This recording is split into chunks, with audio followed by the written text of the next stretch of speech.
আসসালামু আলাইকুম। আমি ডক্টর মুজিবুর রহমান বলছি। আজকের যা নিয়ে একটু আলাপ করব সেটা হচ্ছে ডায়াবেটিস এবং মেডিসিনাল কোকোনাট অয়েল। তো ডায়াবেটিস তো আমি জানি যে বাংলাদেশে আপনারা সবাই জানেন যে এটা মহামারী। শুধু বাংলাদেশে নয়, দুনিয়ার সব দেশে এখন এই প্রবলেম, এই সমস্যা, এটা মহামারী হিসেবে বলা যায়। তা আমি ডায়াবেটিস সম্বন্ধে যখন বলি, সবসময় বলি যে এটা নট জেনেটিক্স এবং এটা এমন কোনো রোগ নয় যা নিরাপদ, যা ট্রিটমেন্ট করা অসম্ভব, যা কিউর করা অসম্ভব। ডায়াবেটিস হচ্ছে আপনার একটা লাইফস্টাইল রিলেটেড ডিজিজ। আমি সবসময় বলি যে ডায়াবেটিস টাইপ 2, আমি কিন্তু এখন বলতেছি diabetes type 2, not type 1। Type 2 diabetes এটা হচ্ছে একটা এনার্জি ডেফিসিয়েন্সি ডিজিজ। এর মানে কি? শরীরের শক্তির অভাব।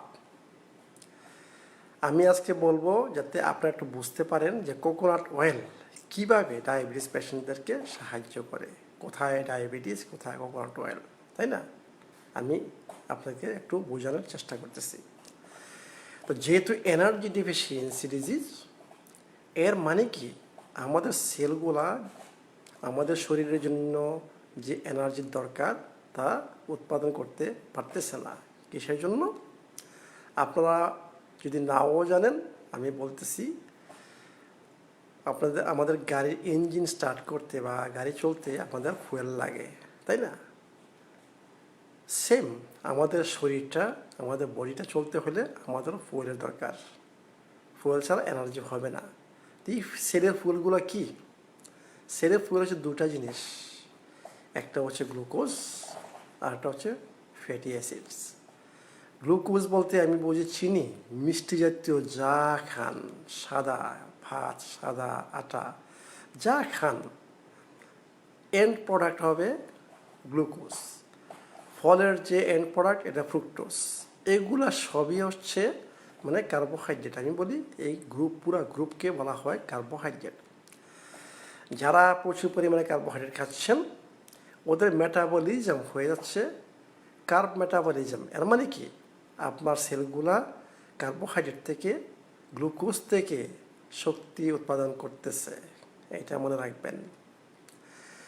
এবং যাদের সুস্থ দেহ, যারা ইয়াং বয়স, যাদের এখন প্রচুর শক্তি, ওদের দেহ শক্তি তৈরি করার জন্য ওদের সেলগুলা ফ্যাটি অ্যাসিড ব্যবহার করতেছেন। এর মানে কি ফ্যাট মেটাবলিজম। দুই ধরনের মেটাবলিজম আমাদের, গ্লুকোজ মেটাবলিজম এবং ফ্যাট মেটাবলিজম। যারা ডায়াবেটিস পেশেন্ট টাইপ 2, ওদের মেটাবলিজম হচ্ছে কার্বোহাইড্রেট মেটাবলিজম। এখন লজিক্যালি চিন্তা করেন যে আপনি যা খাচ্ছেন, আপনার তো গ্লুকোজ সেলের ভিতরে ঢুকতেছে না। সেলের ভিতরে যেই পর্যন্ত না ঢুকবে এই পর্যন্ত আপনার এনার্জি প্রোডাকশন হবে না। আপনার ব্লাড কোথায়, আপনার গ্লুকোজ যে খাচ্ছেন কোথায় থাকতেছে? ব্লাডে।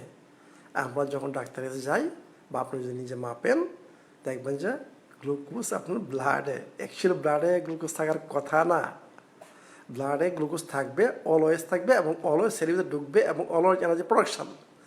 কিন্তু আপনার ব্লাড হয়ে গেছে এক রিজার্ভার গ্লুকোজের। এই জন্য আপনি দেখতে পাচ্ছেন, আপনার মা বাবার পরে দেখতেছেন আপনার ব্লাড মানে সুগার, আপনারা বলেন blood sugar, high blood sugar. এটা হচ্ছে আপনারা মনে করেন ডায়াবেটিস, কিন্তু এটা একটা সিমটম। হাই ব্লাড সুগার হচ্ছে ডায়াবেটিস একটা symptom, not diabetes. Diabetes whole বডির প্রবলেম, হোল বডির ডিজিজ, ডিজেনারেটিভ ডিজিজ। এটা হচ্ছে ডিজিজ।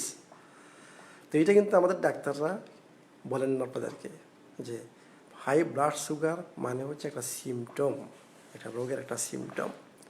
তো এখন বুঝতে পারতেছেন যে যেহেতু আপনার ফুয়েলটা সেলের ভিতরে ঢুকতেছে না, যেহেতু আপনার ফুয়েল নাই, সেই জন্য আপনার এনার্জিও নাই। এই জন্যই আমি ডায়াবেটিস টাইপ 2কে বলি যে এনার্জি ডেফিসিয়েন্সি ডিজিজ। এখন বুঝতে পারছেন তো? কারণ আপনার ব্লাডে যদি সুগার থাকে আর সুগার যদি সেরে না যায় তাহলে এনার্জি কোথেকে আসবে? আমি আরেকটা এনার্জি প্রোডাকশন আরেকটা উপাদানের কথা বলতেছি, সেটা অক্সিজেন। আমি এটা বলবো না এখন, এটা পরে বলবো। তো এখন বলতেছি যে আপনার সেলের ভিতরে আপনার ফুয়েল নাই, এই জন্য আপনার শরীরে এনার্জি নাই। ডায়াবেটিসের প্রত্যেকটা রোগের প্রথমেই হচ্ছে আস্তে আস্তে শক্তি চলে যাচ্ছে। এটা আমার কথা না, এটা ডায়াবেটিস পেশেন্টের কথা। আমার কাছে যারা আসে ওরা সবই কথা বলে যে আমার শক্তি কমে যাচ্ছে, আমার ঘুমে ঘুমে ভাব লাগতেছে। তো এইটি প্রমাণ হয় যে আপনার সেলগুলো আপনাকে শক্তি উৎপাদন ঠিকমতো করতেছে না। এখন কোকোনাট অয়েল কী জিনিস, এটা আবার কী জিনিস যে আমার শক্তির সাথে কোকোনাট অয়েলের কী রিলেশন? কোকোনাট অয়েল সম্বন্ধে আমি অনেক বলেছি আগের ভিডিওগুলোতে। কোকোনাট অয়েল হচ্ছে এমন একটা অয়েল যেটা প্রকৃতির মধ্যে দু জায়গায় পাওয়া যায়, একটা কোকোনাটের মধ্যে আর একটা মায়ের দুধের মধ্যে। কোকোনাট অয়েল সরাসরি আপনার ডাইজেস্টিভ সিস্টেমের উপর কোনো চাপ না দিয়ে সরাসরি লিভারে চলে যায় এবং লিভার সেখান থেকে ফ্যাটি অ্যাসিড হিসাবে শক্তি উৎপাদনে সেলে পাঠায় দেয়। মানে সরাসরি সে শক্তি এনার্জি প্রোডাকশানে চলে যাচ্ছে। এর মানে কি আপনার কোকোনাট অয়েলের জন্য ইনসুলিনের দরকার নেই। জিনিসটা খেয়াল করবেন, ইনসুলিনের দরকার যখন আপনি কার্বোহাইড্রেট খাবেন, যে কোনো কার্বোহাইড্রেট খাবেন, ওইটার জন্য আপনার ইনসুলিন দরকার। কারণ ইনসুলিন ছাড়া কোনো কার্বোহাইড্রেট কোনো সেলের ভিতরে ঢুকবে না। কিন্তু কোকোনাট অয়েল যদি আপনি খান, আপনার তো ইনসুলিনের দরকার নেই। আপনার সরাসরি সেলে চলে যাচ্ছে ফ্যাটি অ্যাসিড এবং এনার্জি। আপনার যদি এই সেলের ভিতরে যে অক্সিজেন থাকে, আপনার অটোমেটিক্যালি এনার্জি প্রোডাকশন আরম্ভ হয়ে যাবে। এর মানে কি ডায়াবেটিস আপনি একজন কিউর করতে চাইছেন, যে আপনার এনার্জি প্রোডাকশন হচ্ছে, আপনার শরীরে এনার্জি থাকতেছে এবং আপনার যে ওই যে বলতেছিলেন যে আমার শরীরটা ধীরে ধীরে চলে যাচ্ছে, সেই যেন হবে না। আরেকটা কী জিনিস দেখেন, যখন আপনি কোকোনাট অয়েল খাবেন আমার নির্দেশ অনুসারে, তখন দেখবেন যে আপনার যে কার্বোহাইড্রেটের প্রতি যে আপনার একটা আকর্ষণ, যে কিছুক্ষণ পর পরে আপনার খাইতে ইচ্ছা হয়। আপনি এইমাত্র খাওয়া শেষ করলেন, আবার 1 ঘন্টা দেওয়ার 15-2 ঘন্টা পর আবার খেতে ইচ্ছা হচ্ছে, সেইটা হবে না। এর মানে কি ক্রেভিংস ফর সুগার, এটা হবে না। তো এখন দেখেছেন যে হাউ যে এনার্জি প্রোডাকশন আপনার নারিকেল তেল কীভাবে কাজ করতেছে। অন্য কোনো তেল এই কাজ করবে না। অন্য কোনো তেল হজম করতে আপনার ডাইজেস্টিভ এনজাইমের দরকার হবে, কিন্তু কোকোনাট অয়েল সরাসরি লিভারে চলে যাচ্ছে এবং লিভার সেখান থেকে কোকোনাট অয়েলকে এমসিটিকে পাঠাচ্ছে আপনার সেলের ভিতরে উইদাউট ইনসুলিন এবং সরাসরি এনার্জি প্রোডাকশনে চলে যাচ্ছে। তো দুটা জিনিস আপনি মনে করবেন, ডায়াবেটিস দুটা জিনিস হচ্ছে। একটা হচ্ছে আপনার এনার্জি ডেফিসিয়েন্সি, আরেকটা হচ্ছে আপনার মেটাবলিজম, আনহেলথি মেটাবলিজম। এর মানে কার্বোহাইড্রেট মেটাবলিজম, এটাকে আমি বলি আনহেলথি, এটা মেটাবলিজম। আমাদের নর্মাল সুস্থ শরীরের জন্য হবে ফ্যাট মেটাবলিজম। এর মানে কি আপনি যখন কোকোনাট খাচ্ছেন, আপনার অটোমেটিক্যালি আপনার কার্বোহাইড্রেট মেটাবলিজম ট্রান্সফার হচ্ছে ফ্যাট মেটাবলিজমে। বুঝছেন তো? আপনার কার্বোহাইড্রেট ইনটেক কমে যাবে যখন আপনি ঠিক মতো নারিকেল তেল খান, আপনার ক্ষুধা কমে যাবে, আপনার কার্বোহাইড্রেট কমে যাবে এবং আস্তে আস্তে, এটা তো একদিনের ব্যাপার না, 2 দিনের ব্যাপার না, আস্তে আস্তে আপনার যে কার্বোহাইড্রেট মেটাবলিজম, অসুস্থ কার্বোহাইড্রেট মেটাবলিজম, সেটা ট্রান্সফার হয়ে যাবে ফ্যাট মেটাবলিজমে। এর মানে কি আমরা দুটো জিনিসই পাচ্ছি, আমাদের সুস্থ মেটাবলিজম ফ্যাট মেটাবলিজম পাচ্ছি এবং আমাদের এনার্জি প্রোডাকশন হচ্ছে। এর মানে কি কোকোনাট অয়েল আপনার ডায়াবেটিসের অত্যন্ত মহা ঔষধ। আমার কাছে যারা ডায়াবেটিসের পেশেন্ট আসে, ওরা প্রচুর পরিমাণে কোকোনাট অয়েল খাচ্ছেন এবং ইনশাল্লাহ সুস্থ হয়ে যাচ্ছেন। আমি মনে করি যে আমাদের ওয়েট লস আমাদের উদ্দেশ্য হওয়া উচিত নয়। আমাদের উচিত হচ্ছে আমাদের কোয়ালিটি অফ লাইফ ইমপ্রুভ করা। একটা সুস্থ দেহের যে কাজ, সে তার সুস্থ ওয়েট খুঁজে নেবে। আমাদের চেষ্টা করা উচিত আমাদের স্বাস্থ্যের উন্নতি করা, আমাদের কোয়ালিটি অফ লাইফ উন্নতি করা, নট অনলি লুজ ওয়েট। অনেকে রিকমেন্ড করেন keto diet only. I don't know, you say keto diet what? Keto diet, this only to lose weight? Any diet, যে কোনো ডায়েট বলেন, ডায়েট সম্বন্ধে কোনো প্রশ্নই আসে না। আপনার ডায়েট বেশি দিন কন্টিনিউ করতে পারবেন না, কারণ এটা অস্বাভাবিক, এটা প্রকৃতি থেকে অস্বাভাবিক। এই জন্য যে কোনো একটা অস্বাভাবিক পথে যান, আপনি লং টাইম কন্টিনিউ করতে পারবেন না।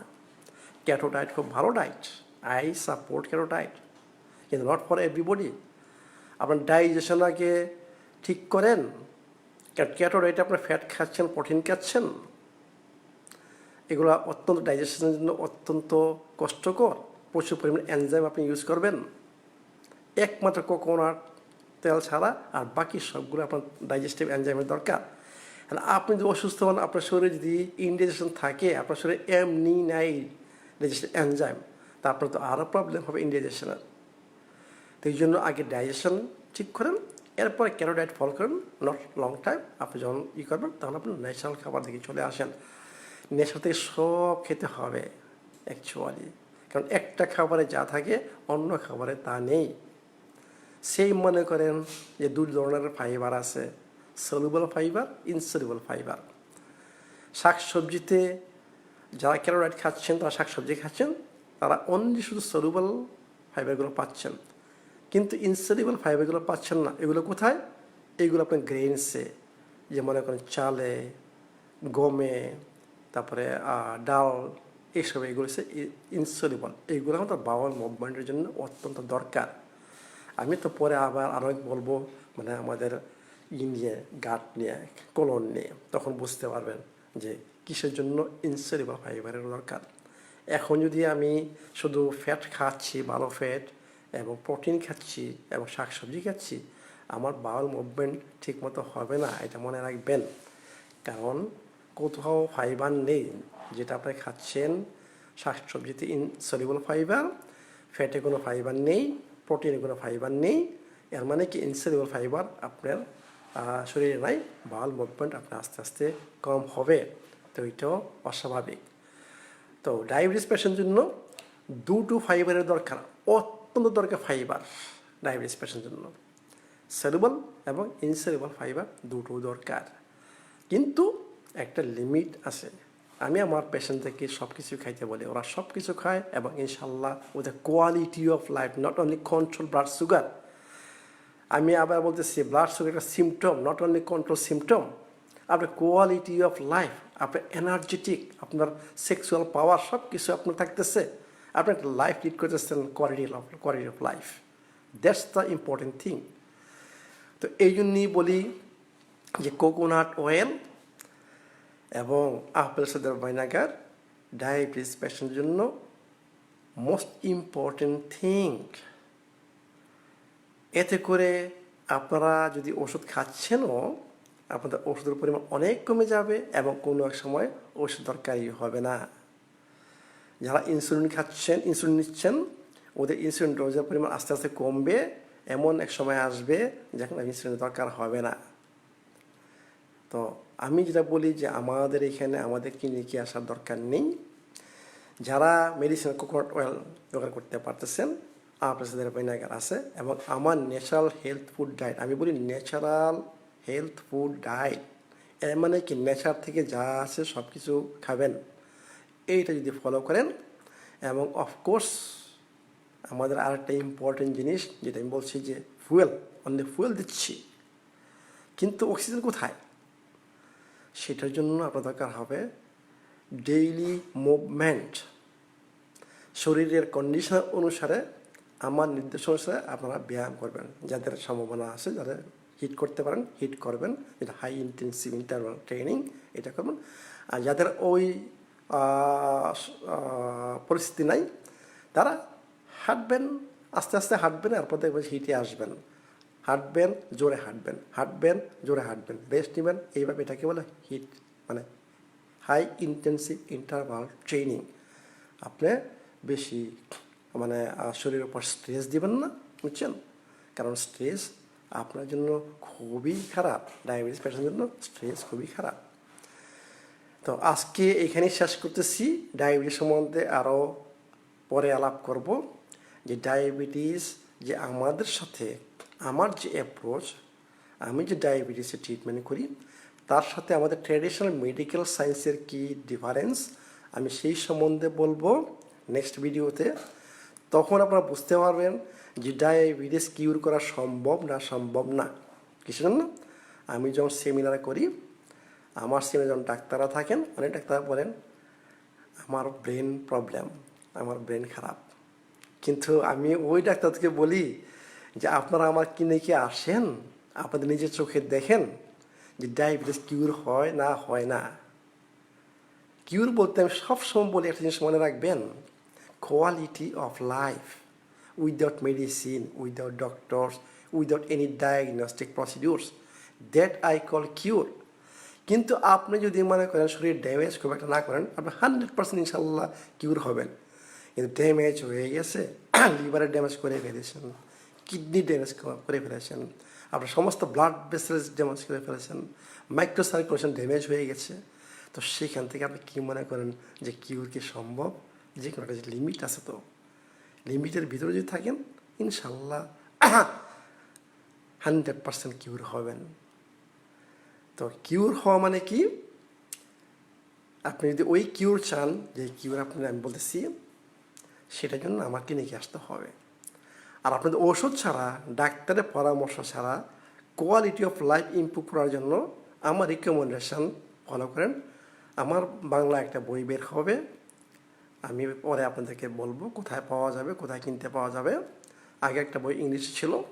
আমার ফেসবুক ফলো করেন, বাংলা বই ফলো করেন, ইংলিশ বইটা এখনও আছে মার্কেটে, ওইটাও ফলো করেন, এবং ইনশাল্লাহ দেখবেন যে আপনার ঔষধ ছাড়া, ডাক্তারের পরামর্শ ছাড়া, ডায়াগনস্টিক প্রসিডিউর ছাড়া আপনারা ইনশাল্লাহ আপনার কোয়ালিটি অফ লাইফ আপনারা মেনটেন করতে পারবেন।